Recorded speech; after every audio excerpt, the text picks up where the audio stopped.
Invite all of our youth to come forward.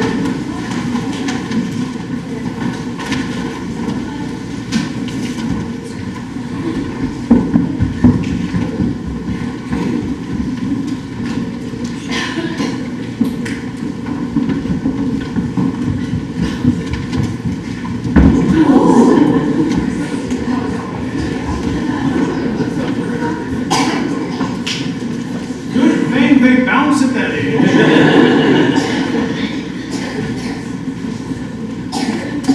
I've learned to do more of the pancake thing myself.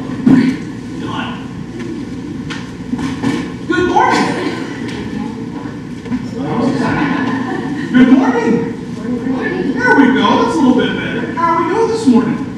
Good. In our gospel lesson this morning, we're going to learn about tradition. We're going to learn about some of the traditions of Jesus' time and how important they are to both the people who are living there, but also the people who are leaders there.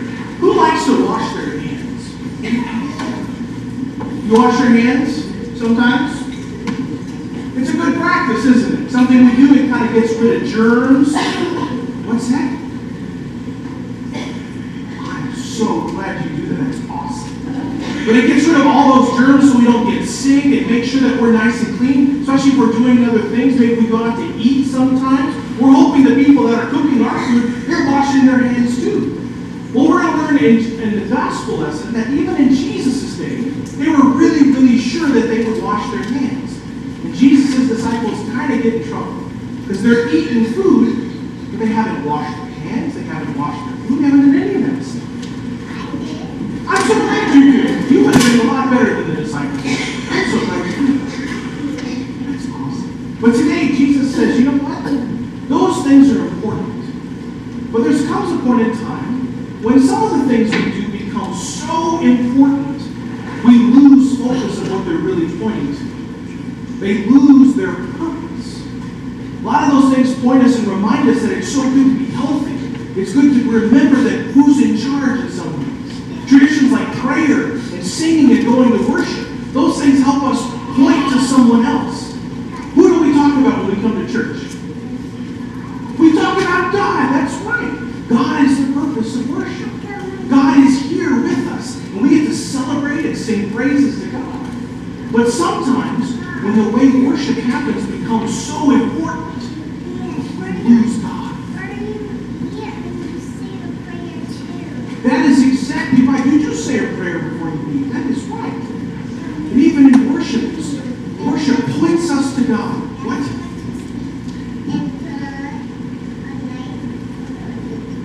Oh, very nice.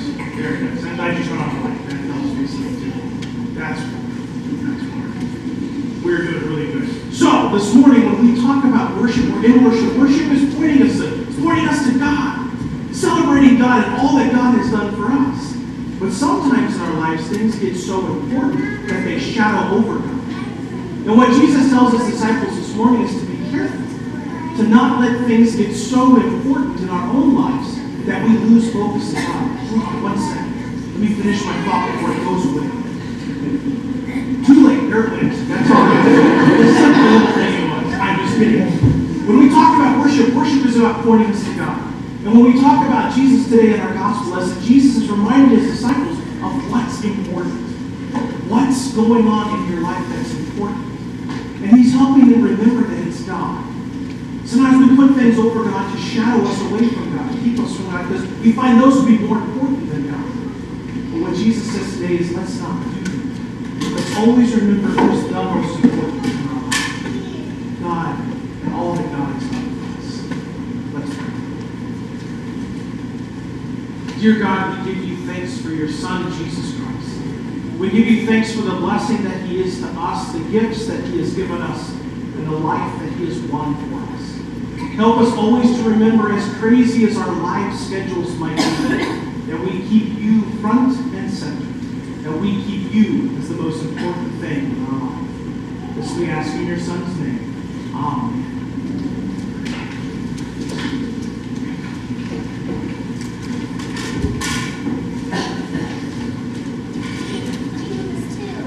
Did I give you two? No, I just got you one.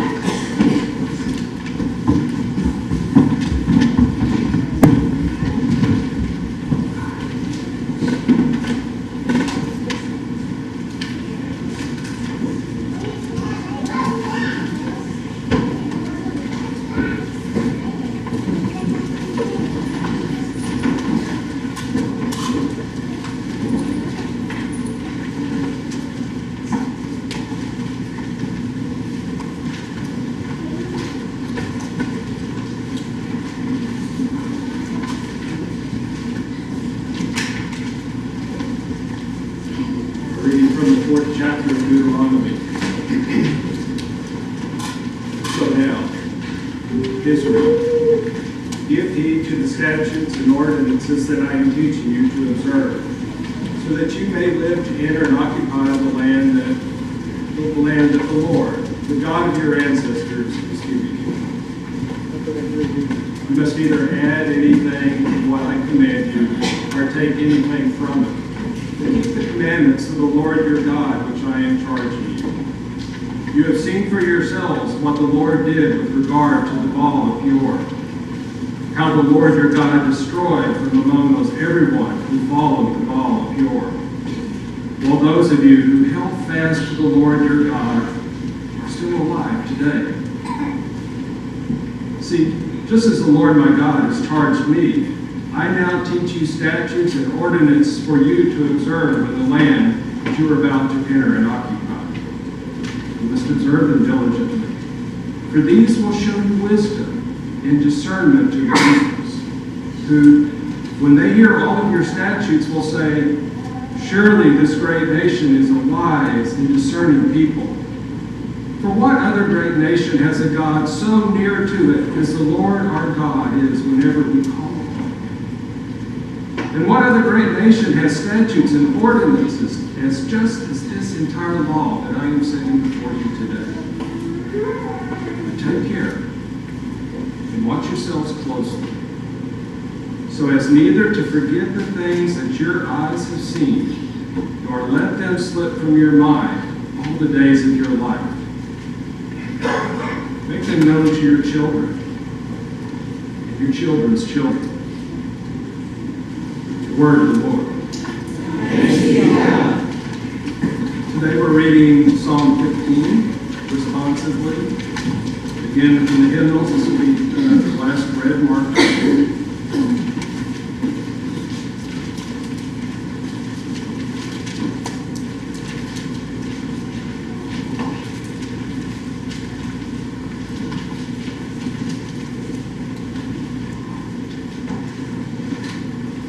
Lord, who may dwell in your tabernacle? Who may abide upon your holy hill? Those who lead the ways of life and do what is right, to speak the truth from their heart. They do not slander with the tongue. They do no evil to their friends. They do not cast deceit upon a neighbor. In their sight the wicked are rejected, but they honor those who fear the Lord. They have sworn upon their health, and do not take back their word. They do not give their money in hope of gain, nor do they take bribes against the innocent. Those who do these things shall I never be overthrown.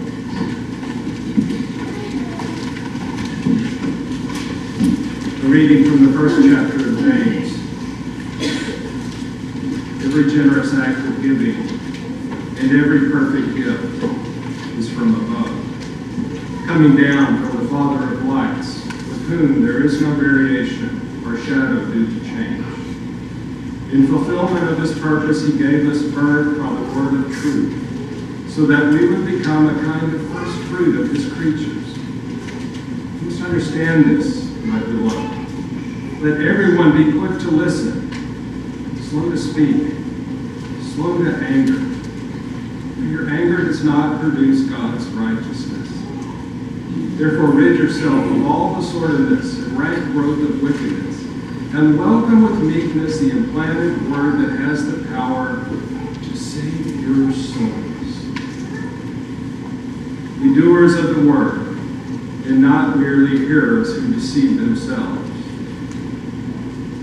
For if any are hearers of the word and not doers, they are like those who look at themselves in a mirror. For they look at themselves, and on going away, immediately forget what they look like.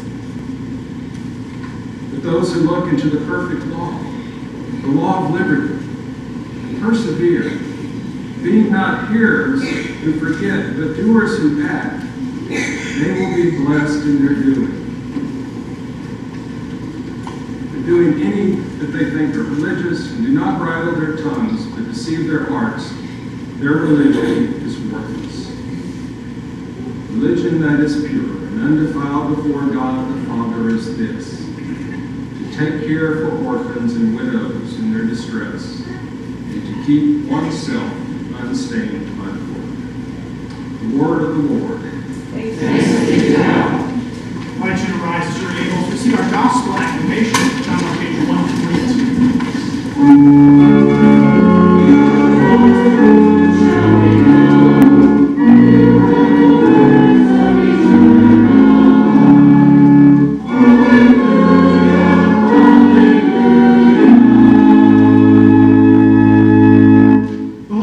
According to Mark, beginning in the 7th chapter. Now when the Pharisees and some of the scribes who had come from Jerusalem gathered around Jesus, they noticed that some of his disciples were eating with defiled hands, that is, without washing them. For the Pharisees and all the Jews do not eat unless they thoroughly wash their hands, thus observing the tradition of the elders. And they do not eat anything from the market unless they wash it. There are also many other traditions that they observe, the washing of cups, pots, and bronze kettles. So the Pharisees and the scribes asked him, "Why do your disciples not live according to the tradition of the elders, but eat with defiled hands?" He said to them, "Isaiah prophesied rightly about you hypocrites, as it is written, 'This people honors me with their lips, but their hearts are far from me. In vain do they worship me, teaching human precepts as doctrines. You abandon the commandment of God and hold to human tradition.'" Then he called the crowd again and said to them, "Listen to me, all of you, and understand. There is nothing outside a person that by going in can defile, but the things that come out are what defile. For it is from within, from the human heart, that evil intentions come: fornication, theft, murder, adultery, farce, wickedness, deceit, licentiousness, envy, slander, pride, folly. All these evil things come from within, and they defile a person." The gospel of the Lord. Praise to you, O Christ. Please be seated.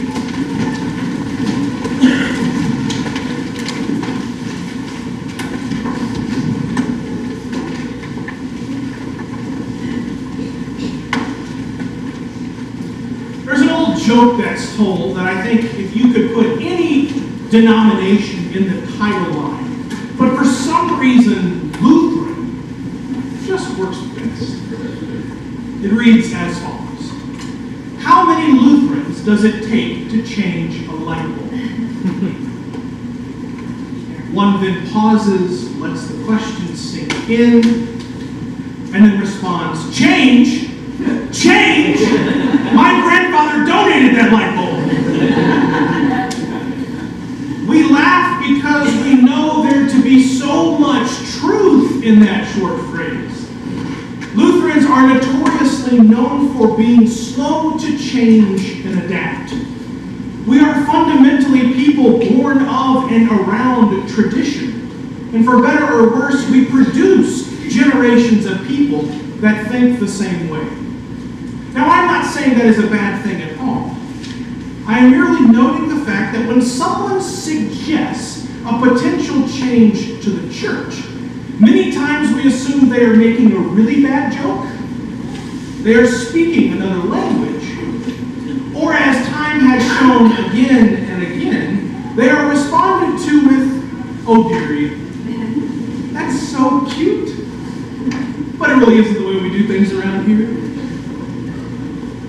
Tradition has a time and place in the life of mission and ministry.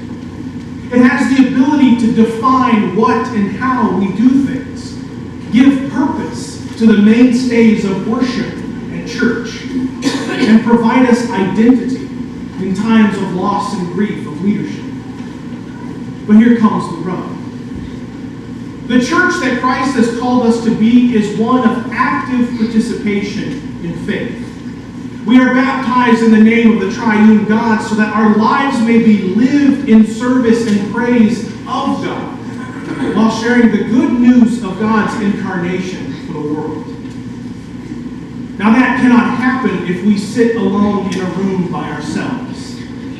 Our professor of Old Testament in seminary was notoriously known for saying, "You can have the most error-free free Bible study in the world if you only invite yourself. But in order to grow in faith, study must be done with others. Our church's activity is supposed to do exactly that. Be active for the sake of God's mission and vision in and for the world. So with that comes the necessity to grow, or as it is sometimes spelled, CHANGE.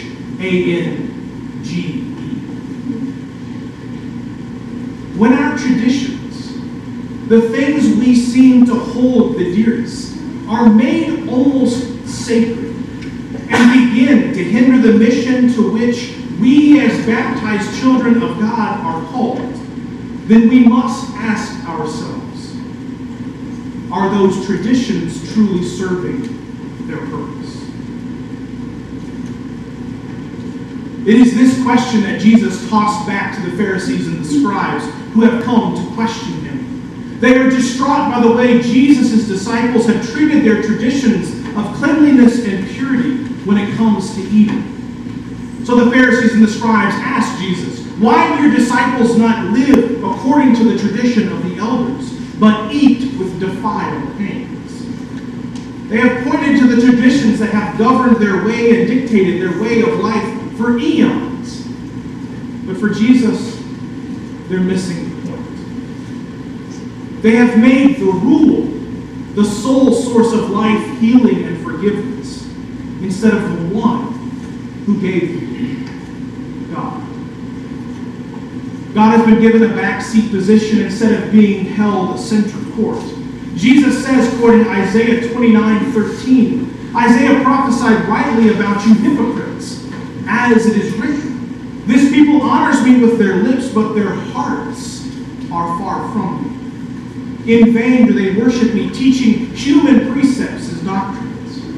You abandon the commandment of God and hold to human tradition.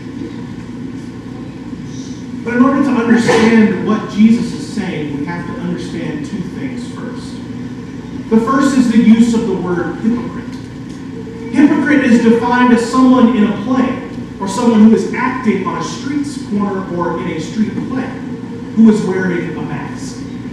Their mask may show one face, maybe one of joy and compassion, while the face behind the mask, the true face, the heart, is one of discontent and hate. Just as Jesus will later exhort using Isaiah's words, these Pharisees and scribes have worn a mask that has said to the world one thing, namely a love of and a high regard for the law, while their true face, their heart, has found personal gain to be more important. This is the second piece of understanding what Jesus is saying, and it comes from the 5 verses that are missing from today's gospel lesson. In these verses, Jesus calls attention to the Pharisees and the scribes for not upholding their end of the 5th commandment. Honor your father and mother. They have adopted the hypocritical practice of declaring their wealth to be an offering to God so that it can't be shared with their parents in their time of need. Their lips are saying one thing, uphold the law in its entirety, even the parts about cleaning and using bronze kettles. While their heart remains with the importance for themselves of retaining wealth instead of using that wealth as it should be for those who are most important. Now, Jesus is wanting the religious leaders as well as the disciples then and now to see and hear that traditions can be wonderful and should be embraced as long as they don't hinder the true point and purpose of the mission of God in that place.